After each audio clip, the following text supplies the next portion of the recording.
మన ప్రభువును రక్షకులైన యేసుక్రీస్తు వారి శ్రేష్టమైన నామములో దేవుని ప్రజలైన మీ అందరికీ నా హృదయపూర్వకమైన వందనాలు తెలియజేస్తూ ఉన్నాను. ఈ రీతిగా దేవుడు తన కృపను మన పట్ల చూపి, దేవుడు తన దయను మన పట్ల చూపి, వాక్యాన్ని వినటానికి అనుగ్రహించిన శ్రేష్టమైన సదవకాశాన్ని బట్టి దేవునికి కృతజ్ఞతలు చెల్లిస్తూ ఉన్నాను. రండి మనం కలిసి దేవుని వాక్యాన్ని విందాం. పరిశుద్ధ గ్రంథములో నుండి ప్రసంగి గ్రంథము 7వ అధ్యాయము 24వ వచనాన్ని నేను మీ కొరకు చదువుతూ ఉన్నా. ప్రసంగి గ్రంథము 7వ అధ్యాయం 24వ వచనాన్ని నేను మీ కొరకు చదువుతూ ఉన్నా. సత్యమైనది దూరముగాను బహులోతుగాను ఉన్నది, దాన్ని పరిశీలన చేయగలవాడెవడు? దేవుడు ఈ వాక్యం ద్వారా మనతో మాట్లాడినట్లుగా సిద్ధపడదాం. ప్రార్థన చేద్దాం. ప్రార్థించుకునే సందేశాన్ని విందాం. పరిశుద్ధుడైన మా తండ్రి, మీకు స్తోత్రాలు చెల్లిస్తూ ఉన్నాం. క్రీస్తునందు మీరు మాకు ఇచ్చిన ఈ చక్కటి అవకాశాన్ని బట్టి కృతజ్ఞతలు చెల్లిస్తూ ఉన్నాం. వాక్యమైన దేవా, వాక్యంతో మాట్లాడగలిగే దేవా, మీకు స్తోత్రాలు. సమయాన్ని మీరు ఇచ్చారు. వాక్యం మీది, మీ వాక్యం ద్వారా మాతో మాట్లాడి మహింపరచమని క్రీస్తు యేసు పేరిట ప్రార్థించి అడుగుతూ ఉన్నాం పరమ తండ్రి, ఆమేన్. ఇందాక మనం చదువుకున్న వచనం చాలా విలువైనది, అమూల్యమైనది, శ్రేష్టమైనది. అందులో దైవజనుడు ఒక చక్కని విషయాన్ని తెలియచేశాడు. సత్యాన్ని గుర్చిన ప్రాముఖ్యమైన విషయం, సత్యాన్ని గుర్చిన ప్రాముఖ్యమైన విశ్లేషణ, సత్యాన్ని గుర్చిన ప్రాముఖ్యమైన వివరణ ఇందులో మనకు కనిపిస్తూ ఉంది. వాక్యంలో రాయబడిన మాటలు మనం ఇందాక చదివాం కాబట్టి మరోసారి నేను వాటిని గుర్తు చేస్తూ ఉన్నా. సత్యమైనది దూరంగాను బహులోతుగాను ఉన్నది అనే విషయాన్ని వాక్యం మనకు తెలియచేస్తూ ఉంది. సత్యం, ట్రూత్. సత్యానికి పర్యాయ పదాలు నిజము, యథార్థత అనే పదాలు దానికి సమానార్థాన్ని ఇచ్చే పదాలుగా కనిపిస్తూ ఉన్నాయి. పాత నిబంధనలో రాయబడిన విధానం, అలాగే కొత్త నిబంధనలో కూడా రాయబడిన విధానం సత్యాన్ని గురించి చాలా విషయాలు మనకు కనిపిస్తాయి. జీవితానికి సంబంధించింది, ప్రవర్తనకు సంబంధించింది, క్రియల ద్వారా చూపించేది, విశ్వాసాన్ని తెలియచేసేది, లాంటి విషయాలు సత్యంలో మనకు కలిసి ఉన్న విధానం, భావంలో మనకు కనిపిస్తూ ఉన్నాయి. ప్రియులారా, ఒక విషయాన్ని నేను ఈ సందర్భంగా గుర్తు చేస్తూ ఉన్నా. పాత నిబంధనలో సత్యాన్ని గుర్చిన కొన్ని ప్రాముఖ్యమైన విషయాలు, సత్యాన్ని గుర్చిన కొన్ని ముఖ్యమైన విషయాలు ఏ రాయబడ్డాయో కొన్ని ప్రాముఖ్యంగా నేను తెలియచేయటానికి ప్రయత్నిస్తూ ఉన్నా. పాత నిబంధనలో సత్యము అనే పదం స్థిరతను తెలియచేయటానికి ఉపయోగించబడింది చాలా సందర్భాలలో. అయితే దానిని రూఢిపరచడానికి, దాన్ని తెలియచేయటానికి వాక్యంలో కొన్ని వచనాలు మనకు తెలియచేస్తాయి. సత్యాన్ని అనగా స్థిరపరచడానికి ఉపయోగించిన, స్థిరతను తెలియజేయటానికి ఉపయోగించిన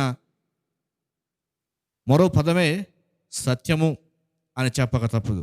ప్రియులారా, ఒక సంగతి నేను బైబిల్ గ్రంథంలో నుండి మీకు తెలియచేయటానికి ఇష్టపడుతూ ఉన్నా. ద్వితీయోపదేశ కాండము 13వ అధ్యాయము 14వ వచనంలో ఒక సంఘటన మనకు కనిపిస్తూ ఉంది. ఆ సంఘటన గురించి మనం విందాం, విషయాన్ని గురించి మనం విందాం. ద్వితీయోపదేశ కాండము 13వ అధ్యాయము 14వ వచనం. అది నిజమైన ఎడల అనే మాట మనకు కనిపిస్తూ ఉంది. ఏది నిజమైన ఎడల అంటే 13వ వచనం మనకు తెలియచేసింది. పనికి మాలిన కొందరు మనుషులు నీ మధ్య లేచి, మీరు ఎరగని ఇతర దేవతలను పూజింతము రండని తమ పురనివాసులను ప్రేరేపించరని నీవు వినని ఎడల నీవు ఆ సంగతి పరిశోధించి పరీక్షించి బాగుగా విచారించవలెను. అది నిజమైన ఎడల అనే మాటలు కనిపిస్తూ ఉన్నాయి. అది సత్యమైన ఎడల అనే మాటలు ఇక్కడ మనకు కనిపిస్తూ ఉన్నాయి. ఆ వ్యక్తి పలికింది అబద్ధమా లేకపోతే సత్యమా? దాన్ని అది అబద్ధమా సత్యమా అని పరిశీలన చేయడానికి ఉపయోగించిన మరికొన్ని పదాలు ఇక్కడ మనకు కనిపిస్తూ ఉన్నాయి. ఏంటి అంటే ఆ సంగతిని పరిశోధించి పరీక్షించి బాగుగా విచారించవలను అనే 3 మాటలు మనకు కనిపిస్తూ ఉన్నాయి. ఆ వ్యక్తి పలికింది వాస్తవమా అవాస్తవమా అని తెలుసుకోవటానికి విన్న వ్యక్తి చేయవలసింది, ఇక్కడున్న వ్యక్తి చేయాల్సింది ఏంటంటే సంగతి పరిశోధించి పరీక్షించి విచారించవలను. అది నిజమైన యెడల ఆ వ్యక్తి అతి హేయమైనది నీ మధ్య జరిగిన యెడల ఆ వ్యక్తి పనిష్మెంట్ ఏంటో కింద వచనాలు మనకు తెలియచేస్తూ ఉన్నాయి. ఇక్కడ మొత్తం మీద చెప్పదలుచుకున్న విషయం ఏంటంటే సత్యాన్ని గురించి పాత నిబంధనలో కొన్ని చోట్ల నిజాన్ని పలకటానికి ఉపయోగించబడిన విధానంలో పరీక్ష, పరిశీలన, తర్వాత విచారణ, అది సత్యమా అసత్యమా అని తెలియచేయటానికి ఉపయోగించబడిన విధానం మనకు కనిపిస్తూ ఉంది.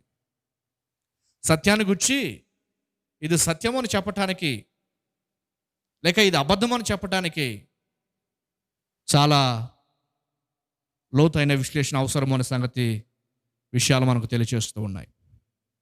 అబ్రహాం గారి జీవితంలో ప్రారంభ దినాలలో సత్యానికి అంత ప్రాముఖ్యత అతనిలో కనిపించదు.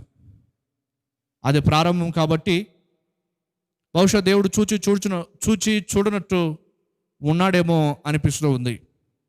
ఆది కాండము 12వ అధ్యాయము 11వ వచనం నుండి 20 వచనాల వరకు, అలాగే అబ్రహాం కుమారుడైన ఇస్సాకు గారి జీవితంలో కూడా మనకు కనిపిస్తూ ఉంది. భార్యను సహోదరిగా, చెల్లెలుగా వారు పలికిన విధానం మనకు కనిపించింది. అది ధర్మశాస్త్రం లేని ఆ కాలంలో ఆ విధంగా వారు సత్యం చెప్పవలసిన స్థానంలో, నిజం పలకవలసిన స్థలంలో కాస్త ముందుకు వెళ్ళిపోయారు అని చెప్పక తప్పదు. ప్రియులారా, నేను గుర్తు చేస్తూ ఉన్నా, సత్యాన్ని దేవుడు మరి స్థిరపరచడానికి ధర్మశాస్త్రాన్ని ఇచ్చాడు. నిర్గమకాండము 20వ అధ్యాయము 16వ వచనం మనకి ఏం తెలియజేస్తుంది అంటే, నీ పొరుగు వారి మీద అబద్ధ సాక్ష్యం పలకకూడదు అన్నాడు. సత్యమే పలకాలి, అబద్ధాన్ని పలకటానికి, అబద్ధాన్ని చెప్పటానికి వీలు లేదు. నిజమాడాలి అని ఉపయోగించటానికి, అని తెలియచేయటానికి దేవుడు ధర్మశాస్త్రాన్ని ఇచ్చాడు. సత్యం యొక్క ప్రతిష్టతను పెంచటానికి, సత్యం యొక్క స్థాయిని పెంచటానికి దేవుడు ఆజ్ఞనే అనుగ్రహించడం ద్వారా సత్యం యొక్క విలువ మరింత మనకు కనిపిస్తూ ఉంది. పాత నిబంధనలో నిజమాడే విధానం సత్యస్థానంలో మాత్రమే ఉంది అని, సత్యం చెప్పగలిగిన వాడే, నిజాన్ని పలకగలిగిన వ్యక్తి, నిజాన్ని మాట్లాడుతున్న వ్యక్తి మాత్రమే సత్యాన్ని చెప్పగలడు అనే సంఘటనలు ఆ వచనం మనకు తెలియజేస్తూ ఉంది. కాబట్టి ఉదాహరించబడిన విధానం, నిజం పలుకుటకు ఉపయోగించబడిన సందర్భం మొదటిగా మనం చూసాం. రెండవదిగా మరొక విషయాన్ని ఈ సందర్భంగా నేను గుర్తు చేస్తూ ఉన్నా. పాత నిబంధనలో సత్యాన్ని గుర్చిన కొన్ని విషయాలు, ఉపయోగించబడిన సందర్భాలు, ఉపయోగించబడిన భాగాలు, ఏ భాగంలో ఏ ఉద్దేశం కొరకు సత్యాన్ని ఎలా ఉపయోగించి మాట్లాడగలుగుతూ ఉన్నారో మనకు తెలియచేయటానికి వాక్యము మనకు కొన్ని విషయాలు తెలియచేస్తూ ఉంది. రెండవ విషయాన్ని నేను మీకు తెలియచేయటానికి ఇష్టపడుతూ ఉన్నా. సామెతల గ్రంథము 20వ అధ్యాయము, సామెతల గ్రంథము 20వ అధ్యాయము 28వ వచనంలో ప్రాముఖ్యమైన విషయాన్ని సొలొమోను గారు తెలియచేశారు.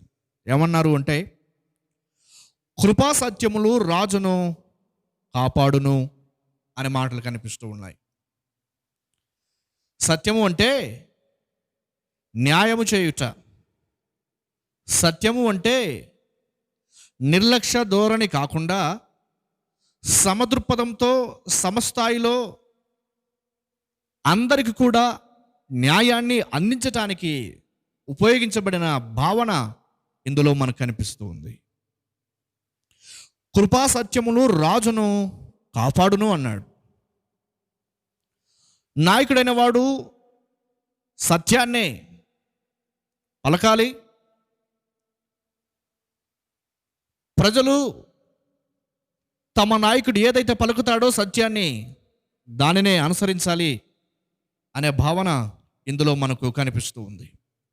ఈ పదం సత్యాన్ని గుర్చిన రెండో విషయం ఏం మనకు తెలియచేస్తుందంటే, న్యాయము జరిగించటానికి, న్యాయాన్ని చూపించటానికి పాత నిబంధనలో సత్యాన్ని ఉపయోగించిన సందర్భం ఇక్కడ మనకు కనిపిస్తూ ఉంది.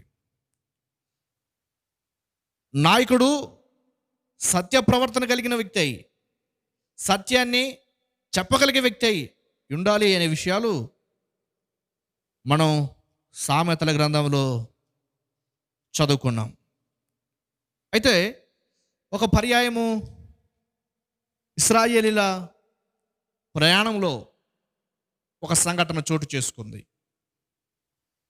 ప్రతి చిన్న విషయాన్ని మోషే దగ్గరకు, ప్రతి చిన్న సమస్యను మోషే దగ్గరకు ఇశ్రాయేలు ప్రజలు తెస్తూ ఉన్నప్పుడు ఇక తీరిక లేకుండా ప్రజల మధ్య నిరంతరము పగలంతా కూడా మోసే జీవిస్తున్న తరుణంలో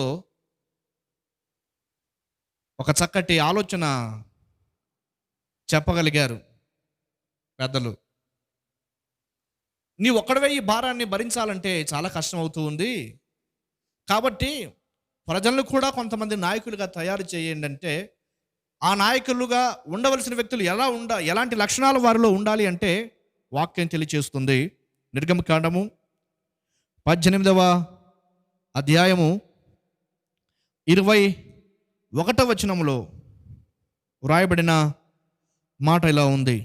మరియు నీవు ప్రజలందరిలో సామర్థ్యమును, దైవభక్తి, సత్యాసక్తి కలిగి అనే మాటలు కనిపిస్తూ ఉన్నాయి. అంటే సత్యము అనగా న్యాయము చూపించటానికి, న్యాయం జరిగించటానికి వాడబడిన సందర్భమని నేను మొదట గుర్తు చేశాను. ఒకటి, పాలకుడు, రాజు సత్యాన్ని జరిపించాలి అంటే న్యాయాన్ని అందించాలి. ఒక సాధారణమైన నాయకుడు కూడా ఉన్నత స్థానంలో ఉన్న నాయకుడు మాత్రమే కాదు, అతనికంటే కింద స్థాయిలో ఉన్న నాయకుడు కూడా సత్యాసక్తి కలిగిన వాడై ఉండాలి అనే విషయాలు వీరు ఎన్నుకుంటున్న విధానంలో వ్రాయబడిన విధానం మనకు కనిపిస్తూ ఉంది. అంటే సత్యాన్ని అనుసరించే నాయకుడు కానీ, నాయకుడైతే ప్రజలకు న్యాయాన్ని చేయగలుగుతాడు అనే భావన దేవుని వాక్యం స్పష్టంగా తెలియజేస్తూ ఉంది. కాబట్టి ఎన్నుకోవటానికి వ్యక్తులకు ఉండవలసిన లక్షణం ఏంటంటే సత్యాన్వేషణ, దైవభక్తి, సత్యాసక్తి. నాయకుడు సత్యం కలిగిన, సత్యము చెప్పగలిగి సమాన న్యాయాన్ని చూపించే వ్యక్తి అయి ఉండాలని ఈ భాగాలను బట్టి మనం అర్థం చేసుకోవచ్చు. సత్యము అంటే యథార్థత, నిజము పలుకుట, న్యాయము జరిగించుట అనే మాటలు మనం విన్నాం. మూడవది చెప్పి నేను సందేశాన్ని ముగిస్తూ ఉన్నా. ఇది సత్యము అంటే మానవులకు దేవుని పైన ఉన్న నమ్మకాన్ని కూడా తెలియచేస్తూ ఉంది. మానవులకు దేవుని పైన ఉన్న నమ్మకాన్ని కూడా తెలియచేస్తూ ఉంది. 2వ రాజుల గ్రంథం 20వ అధ్యాయము 3వ వచనంలో హిజ్కియా యొక్క ప్రార్థన, హిజ్కియా యొక్క జీవితం మనకు కనిపిస్తూ ఉంది. అందులో హిజ్కియా పలికిన మాటలు 3వ వచనంలో ఇలా రాయబడ్డాయి. రాజుల 2వ గ్రంథము 20వ అధ్యాయము 3వ వచనం. యెహోవా యథార్థ హృదయుడునై సత్యముతో నీ సన్నిధి నేనెట్లు నడుచుకుంటునో, నీ దృష్టికి అనుకూలంగా సమస్తమును నేనెట్లు జరిగించుతున్నో కృపతో జ్ఞాపకము చేసుకునమని హిజ్కియా కన్నీలు విడుచుచు యెహోవాను ప్రార్థించెను. హిజ్కియా యొక్క భక్తి జీవితం మనుషులకు దేవుని పైన ఉన్న నమ్మకాన్ని చూపిస్తూ ఉంది. నేను ఎలా సత్య ప్రవర్తన కలిగి బ్రతికానో అయా మీరు చూస్తారు. నేను ఎలా జీవించానో సత్యం కలిగి అని హిజ్కియా ప్రార్థించిన విధానం మనకు అనిపిస్తూ ఉంది. సత్యముతో జీవించిన వ్యక్తి, సత్యంతో బ్రతికిన వ్యక్తి, సత్య సాక్షిగా బ్రతికిన వ్యక్తి, సత్యాన్ని తనలో, సత్యాన్ని తన పాలనలో, సత్యాన్ని ప్రజలకు అందించిన వ్యక్తిగా హిజ్కియా కనిపిస్తూ ఉన్నాడు. కాబట్టేనే దేవుని ఎదుటనే ప్రార్థించుతున్న వ్యక్తిగా హిజ్కియా మనకి ఇక్కడ కనిపిస్తూ ఉన్నాడు. కృపతో జ్ఞాపకం చేసుకోమని యెహోవాను ప్రార్థించను. అతడు ఎలాగా సత్యవంతుడై బ్రతికాడో, అతని సత్యము దేవునిపై నమ్మకాన్ని పెంచటానికి హేతువైంది. అతని సత్య ప్రవర్తన దేవునిపై విశ్వాసం ఉంచటానికి కారణమైంది. మొదటిగా మనం విన్నాం, నిజం పలకటానికి అది కారణం సత్యము. రెండవది, న్యాయాన్ని చూపించటానికి, న్యాయాన్ని అందించటానికి సత్యం ఉపయోగపడుతూ ఉంది. మూడవది, హిజ్కియా జీవితంలో నుండి మనం నేర్చుకుంటూ ఉన్నాం, దేవునిపై నమ్మకాన్ని పెంచటానికి తాను సత్యంగా బ్రతికాడు కాబట్టి ఈ సత్య ప్రవర్తనే దేవుని కృప ద్వారా నేను దీవించబడితే మరలా నేను బ్రతకగలను అనే ఆశకు నడిపించింది. కాబట్టి సత్యము చాలా లోతైనది, అది బహుదూరంగా ఉన్నది. సత్యాన్ని చెప్పడం, సత్యాన్ని కలిగి జీవించడం, నిజమాడడం, న్యాయాన్ని జరిగించడం సత్యంలో మనకు కనిపిస్తూ ఉన్నాయి. కాబట్టి ప్రియులారా, పాత నిబంధనలో ఈ విషయాలు మనకు కనిపిస్తాయి, కొత్త నిబంధనలో మరికొన్ని విషయాలు కనిపిస్తాయి. ప్రభుత్వమైతే మరికొన్ని విషయాలు కొత్త నిబంధన గ్రంథంలో నుండి మనం వినటానికి దేవుడు అవకాశం ఇస్తే ప్రయత్నం చేద్దాం. మచ్చుకు 3 విషయాలు గుర్తు చేశాను కదా, మరోసారి వాటిని గుర్తు చేస్తూ ఉన్నా. సత్యం రాయబడిన, సత్యాన్ని ఉపయోగించబడిన ఆ సందర్భం, ఆ భావం, ఆ భాగం ఏంటంటే నిజం పలకటానికి ఉపయోగపడింది మొదటిగా. రెండవదిగా న్యాయాన్ని చేయటానికి, రాజుకు నాయకునికి ఉపయోగించబడింది. మూడవదిగా మానవుడు దేవునిపై ఆధారపడటానికి, తన ప్రవర్తన, సత్య ప్రవర్తన వలన దేవునిపై ఆధారపడటానికి అవకాశాన్ని సత్యం కల్పిస్తూ ఉంది. కాబట్టి నా మాటలు వింటున్న ప్రియ సోదరి సోదరుడా, సత్య ప్రవర్తన కలిగి సత్యాన్ని జీవిస్తూ, సత్యమైన వాక్యాన్ని చదువుతూ, సత్యవర్తనుడైన ప్రభువైన యేసుక్రీస్తును స్వంత రక్షకుడుగా అంగీకరించి ఆయన కొరకు సత్య సాక్షిగా బ్రతకమని ఈ సందర్భంగా నేను మనవి చేస్తూ ఉన్నా. ఆ విధంగా సత్యాన్వేషణలో సత్యవర్తుడని క్రీస్తుని తెలుసుకుని జీవించాలని నేను మనవి చేస్తూ ఉన్నా. లోకము నేటి వరకు కూడా సత్యాన్వేషణలో ఉంది. ఏది సత్యమో అని సత్యం కొరకు ప్రయత్నిస్తూ ఉంది. సత్యాన్ని వెతకటానికి చాలా సుదూర ప్రయాణాలు చేస్తూ ఉంది. సత్యాన్ని కనుగొనటానికి పుస్తక రాజ్యంలో పోటీ పడుతూ ఉంది, గ్రంథ రాజ్యంలో పోటీ పడుతూ ఉంది. సత్యాన్ని తెలుసుకోవటానికి వ్యక్తులను సందర్శిస్తూ ఉంది. సత్యాన్ని తెలుసుకోవటానికి పాదయాత్రలు చేస్తూ ఉంది. సత్యాన్ని గుర్తించటానికి కొండలెక్కుతూ ఉంది. సత్యాన్ని తెలుసుకోవటానికి సుదూర ప్రయాణాలు చేస్తూ ఉంది. సత్యాన్ని తెలుసుకోవటానికి భక్తిని వేషంగా మలుచుకుంది. ఇవన్నీ సత్యం కొరకు చేస్తున్న అన్వేషణలో భాగంగానే కనిపిస్తూ ఉన్నాయి. కానీ సత్యాన్ని కనుగొనడంలో ఇంకనూ విఫలులవుతున్న విధానం మనకు కనిపిస్తూ ఉంది. కాబట్టి సత్య గ్రంథమైన వాక్యాన్ని చదివి సత్యమేంటో తెలుసుకోవటానికి సిద్ధపడాలని నేను మనవి చేస్తూ ఉన్నా. అలా సత్యాన్ని తెలుసుకోవటానికి నీవు సిద్ధపడితే సత్యవేదమైన సత్య గ్రంథమైన బైబిల్ గ్రంథాన్ని చదివి సత్యానికి నిలువెత్తు అర్థంగా నిలిచిన క్రీస్తును నీవు గుర్తిరిగితే అదే సత్య అన్వేషణలో, సత్య పరిశోధనలో నీవు చేరుకున్న గొప్ప శిఖరము క్రీస్తుని చేరుకోవడమే. కాబట్టి ఆ సత్యమనబడిన క్రీస్తును అంగీకరించి క్రీస్తు కొరకు జీవించాలని ప్రభు మాటలను బట్టి నేను మనం చేస్తూ ఉన్నా. అలాంటి గొప్ప ధన్యత, గొప్ప భాగ్యం వాక్యం విన్నా మనందరికీ దేవుడు తన కృపనిచ్చి మహిమ పొందును గాక. ఆమేన్. కళ్ళు మూసుకుందాం, ప్రార్థన చేద్దాం. పరిశుద్ధులైన మా దేవా, మీకు స్తోత్రాలు చెల్లిస్తూ ఉన్నాం. సత్యాన్ని గురించి కొన్ని మాటలు మేము వినటానికి మీరు కృప చూపించినందుకు మీకు స్తోత్రాలు చెల్లిస్తూ ఉన్నాం.